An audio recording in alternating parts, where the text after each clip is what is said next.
D'après De Wever, Prévost et Boucher, la réforme des pensions s'est votée. Même chose concernant le décret-programme qui casse notre enseignement. Après 19 mois de lutte, circuler, il n'y a rien à voir. Ça, c'est ce qu'ils essaient de nous faire croire, que leurs plans sont passés, qu'il n'y a plus rien à faire, que tout est joué. Mais est-ce la réalité? Et à quoi a servi le mouvement social de ces 19 derniers mois? Moi, c'est Laura Léon-Fanjul, je suis présidente provinciale du PTB Liège et aujourd'hui, j'ai rendez-vous avec Benjamin Pestiot. Benjamin, il est secrétaire général adjoint du PTB.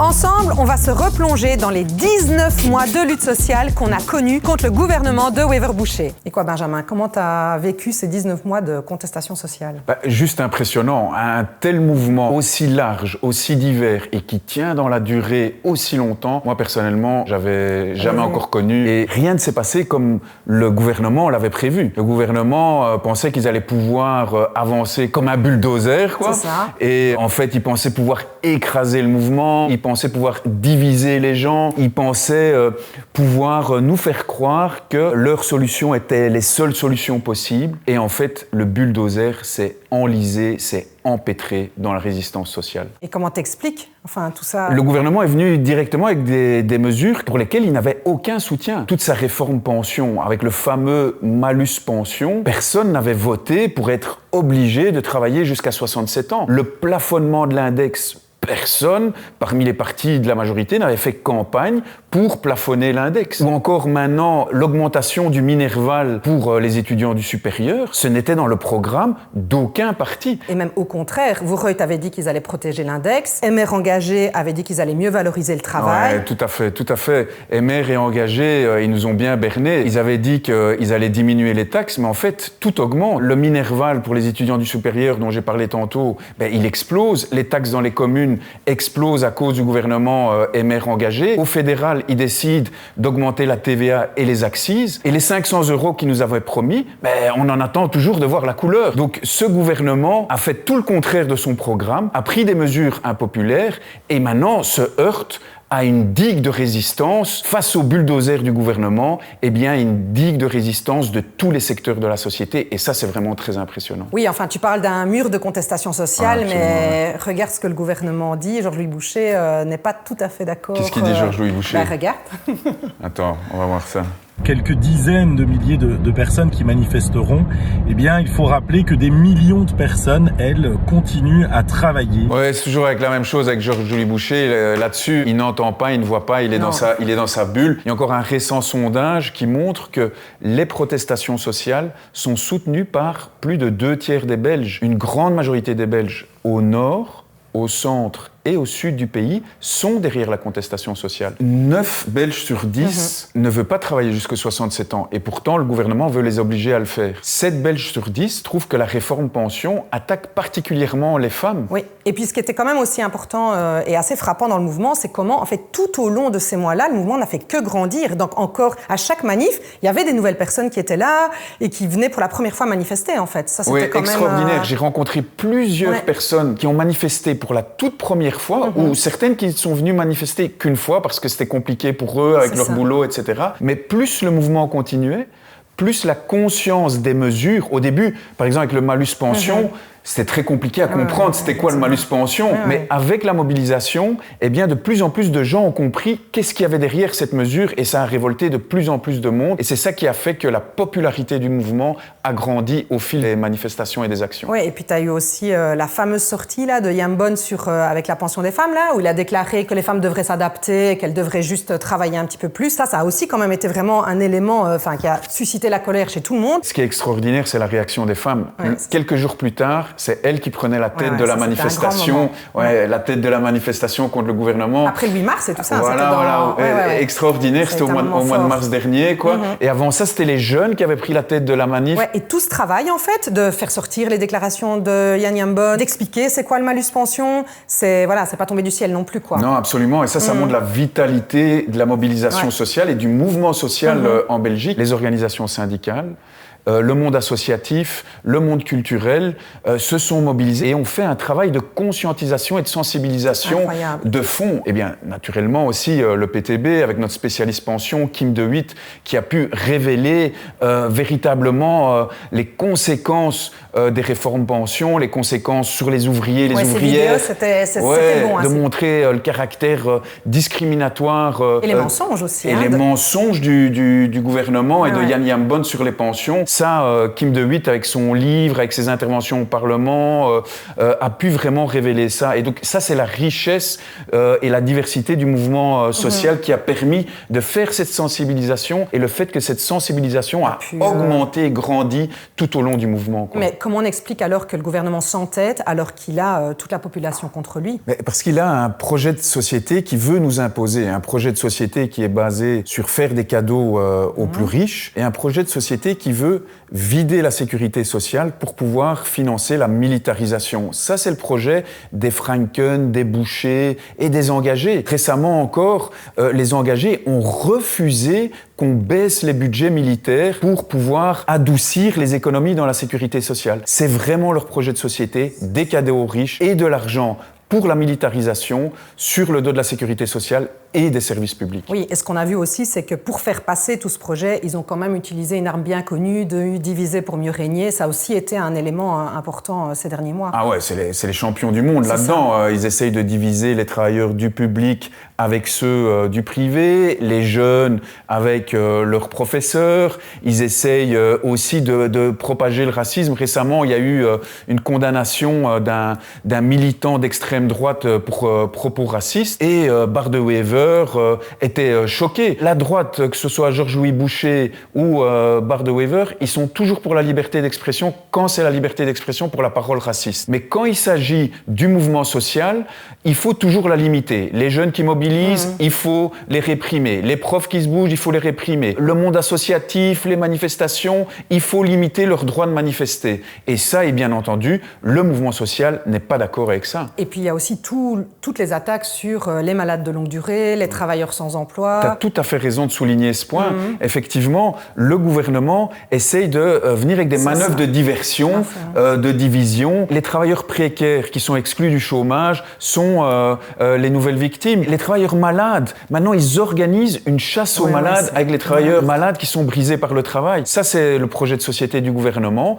militariser et faire des manœuvres de diversion face au public qui est plus précarisé. Dans le gouvernement, il y a aussi des partis qui essayent de s'en sortir. Donc Vorreut, les engagés, ils disent quand même que sans eux, ce serait pire ou qu'ils sont obligés de le faire, qu'ils n'ont pas vraiment le choix. C'est vraiment une fable, parce que sans eux, il n'y aurait pas eu de vote pour la pension à 67 ans. Sans eux, il n'y aurait pas eu toutes les mesures qui ont été prises pour limiter les primes du travail de nuit.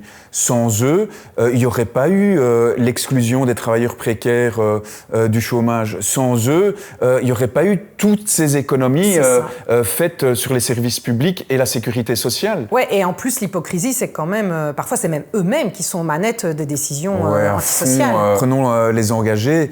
Ils sont à fond derrière les mesures de chasse aux malades et aux mesures contre les mutuelles. Mais encore tout récemment maintenant, c'est les engagés qui sont aux manettes derrière les mesures d'augmentation du Minerval à 1 200 € dans le supérieur, les mesures qui sont prises contre l'enseignement et qui vont conduire à un enseignement élitiste. Donc tout ça, c'est de l'hypocrisie. Et comme je l'ai dit tantôt, les engagés sont en pointe pour maintenir des budgets militaires élevés. Exactement. Ils ont refusé qu'on adoucisse l'augmentation des budgets militaires. Ça, c'est les engagés. Donc, ce n'est pas que sans eux, ce serait pire. Ils sont aux manettes pour ce projet antisocial, antidémocratique et qui prône la militarisation de la société. Et revenons au mouvement. Il a duré 19 mois. Tu en as parlé au début, que c'était un mouvement inédit. Moi, je te propose qu'on regarde quelques images pour revenir sur ces 19 mois de lutte sociale. OK.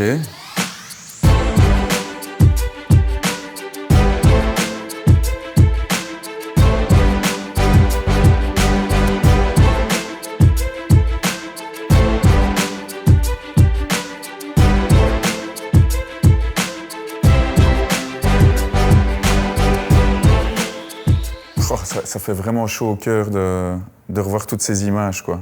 Non, vraiment impressionnant.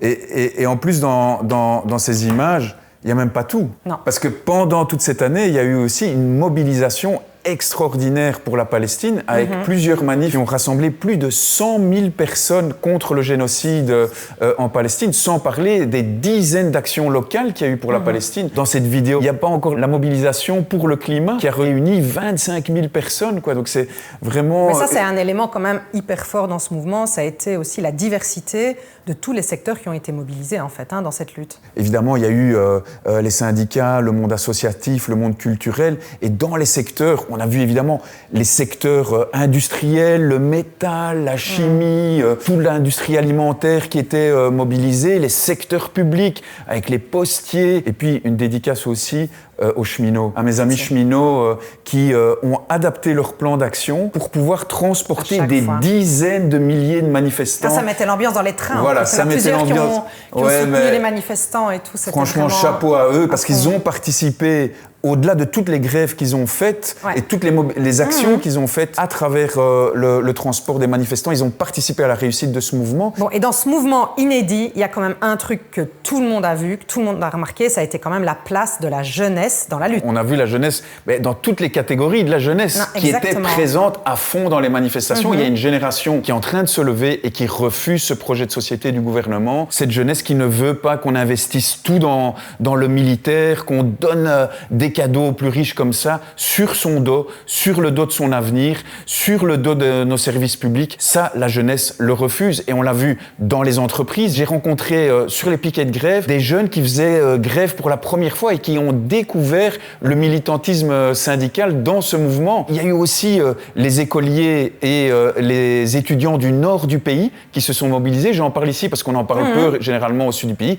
Et bien entendu, maintenant, et là, récemment, il y a toute la lutte, toute la lutte contre l'augmentation du Minerval, mais aussi contre tout cet enseignement élitiste que Emer et Engagé veulent nous vendre, et cette jeunesse qui n'accepte pas qu'on essaye de lui faire rentrer des idées à coups de matraque dans la tête, qui n'accepte pas les policiers violents, l'autoritarisme que le gouvernement veut lui imposer. Et cette jeunesse, en plus, a donné vraiment un souffle aux adultes. Le nombre d'adultes que j'ai entendus qui m'ont dit que ça leur faisait du bien, toute cette mobilisation des jeunes, ça leur donnait de l'enthousiasme et de l'énergie, ça leur donnait de l'espoir et de l'optimisme pour le futur. Parce qu'effectivement, la mobilisation de cette jeunesse, la conscientisation de cette jeunesse et cette jeunesse qui s'organise, eh bien, ce sont des graines pour les luttes futures. Mais comment tu vois l'impact? Parce que 19 mois, c'est quand même pas rien. T'as raison, ce mouvement, il est extraordinaire, comme on l'a dit, par sa durée, sa diversité, son ampleur, mais il est aussi extraordinaire parce qu'il a pesé tout au long de ces 19 mois sur l'agenda politique. Il a véritablement pesé sur les événements. Le gouvernement pensait, il avait une stratégie. On va épuiser le mouvement en 3 mois, on va fatiguer le mouvement et ça va être fini. Eh bien, c'est l'inverse qui s'est passé. C'est pas le gouvernement qui a fatigué le mouvement, c'est le mouvement qui a fatigué le gouvernement. C'est le mouvement qui a affaibli le gouvernement. C'est le mouvement qui a divisé le gouvernement et qui a enlisé le gouvernement. Ça, c'est la force de ce mouvement. Non, mais c'est hyper important ce que tu expliques parce qu'on ne se rend pas toujours compte quand on est dans ce que ça représente, 19 mois de lutte comme ça contre le gouvernement. Mais bon, en face, pour faire l'avocat du diable, Clarinval, Boucher, les autres, si tu te rappelles, ils disent quand même qu'on n'a pas eu beaucoup d'impact en fait. Rappelle-moi encore ce qu'ils ont dit. Moi, je constate que jusqu'à présent, ces grèves ont été sans effet. Ces manifestations, ces grèves ne font pas reculer le gouvernement. Ouais. Tu dis quoi? Qu'est-ce qu'on répond à ça? Ça, c'est la méthode Coué. Ces grèves n'ont pas fait reculer le gouvernement. Mais ça, c'est les paroles. Ouais, c'est ça. Mais après, il y a les faits. Ouais. Et les faits, ils sont tout autres. Les faits, c'est que le mouvement social a fait reculer, pas une fois, pas 2 fois, mais 9 fois le gouvernement, 9 brèches dans les plans qu'il voulait nous imposer. Et ça, c'est les faits, ça, c'est vraiment pas rien. Et ça montre que ce mouvement a pesé sur l'agenda politique et a arraché des résultats. Et d'ailleurs, pour revenir sur ces 9 brèches, on a fait une petite vidéo. Fin 2025, le ministre Yann Yambon doit reporter d'1 an sa réforme pension. Résultat, 20 000 personnes échappent au malus pension. Il a aussi dû revoir sa réforme sur plusieurs points. Résultat, son impact est réduit d'1 tiers et 5 000 personnes par an échappent au malus pension. De Wever-Boucher voulait que les primes de nuit soient payées de minuit à 5 h du matin. Finalement, elles seront payées de 23 à 6 h du matin. Ils ont dû revoir à la baisse leur volonté d'augmenter les accises sur le gaz. Le projet de loi Quintin qui attaquait nos droits démocratiques a été bloqué. Et même si elles sont limitées, ils ont été forcés de prendre des sanctions contre l'État génocidaire d'Israël. Ça, c'est le bilan du mouvement. 9 brèches, 9 reculs concrets pour les gens, pour la classe travailleuse et pour la population. Et ces victoires, ces brèches, ce sont les graines pour la suite du mouvement. Mais donc tu parles des luttes à venir, mais c'est quoi la suite? Le gouvernement ne va pas lâcher son projet de société, son projet militariste, son projet qui veut nous faire payer la facture. Il prévoit d'ailleurs... Il prévoit un plan d'austérité, il prévoit de bloquer les salaires. Donc il y aura certainement encore des mobilisations à venir dans les semaines et les mois qui viennent contre le gouvernement. Et c'est aussi une mobilisation qu'on fait dans un cadre beaucoup plus large, parce que partout en Europe, partout dans le monde, il y a les mêmes mouvements qu'en Belgique. Des jeunes, des travailleurs et des travailleuses, une population qui se mobilise contre ces politiques qui veulent faire payer la facture de la militarisation sur le dos de la sécurité sociale, sur le dos des services publics et qui veulent toujours faire plus de cadeaux aux millionnaires, aux milliardaires, aux ultra-riches. Ok, mais donc c'est clair, le combat est loin d'être fini. Et même en ce qui concerne nos pensions, on va en fait relancer une nouvelle manche pour notre droit à la pension. Tout à fait. On lance le procès pension. Exactement. Donc Kim De Witt, notre spécialiste pension, et Sophie Merckx, notre chef de groupe au Parlement fédéral, vont lancer le procès pension. Ils vont attaquer à la Cour constitutionnelle la réforme pension du gouvernement. Et ils ne vont pas le faire seuls d'ailleurs. Ils vont le faire avec des milliers de personnes. On a lancé le procès pension et il y a déjà plus de 25 000 personnes qui l'ont rejoint et qui se sont inscrits pour y prendre part. Parce que la réforme pension, elle n'est pas seulement injuste, la majorité des gens ne veut pas travailler jusqu'à 67 ans, mais elle est aussi discriminatoire. Comme avec le malus pension qui touchera 3 fois plus les femmes que les hommes, par exemple. Exactement, et qui va toucher aussi beaucoup plus les ouvriers et les ouvrières qui ont commencé tôt leur carrière ou qui va pénaliser des choix qu'on a fait au début de sa carrière et sur lesquels on ne peut pas revenir dessus. Et donc, c'est pour ça qu'on va faire ce procès pension, parce qu'il est injuste, mais aussi il est discriminatoire. Et pour ça, on a besoin qu'un maximum de gens le soutiennent. Et d'ailleurs, si vous voulez rejoindre le procès pension, n'hésitez pas, vous pouvez encore le faire en vous inscrivant sur le lien qui se trouve dans la description de la vidéo. Bon, mais si on ne devait retenir qu'une seule chose de tout ça, qu'est-ce que ce serait? Eh bien, c'est qu'on est fort et qu'en face, ils sont faibles. Que quand on est unis, on arrive à les faire reculer. On a fait reculer le gouvernement à 9 reprises. Et ça, c'est toute la force de ce mouvement. Et ça, c'est la vérité que le gouvernement essaye de masquer, d'obscurcir ou de nous faire croire le contraire. Leur objectif à Boucher et à Prévost, c'est de semer le pessimisme et le fatalisme. C'est de nous faire croire qu'on est faible, alors que c'est l'inverse qui est vrai.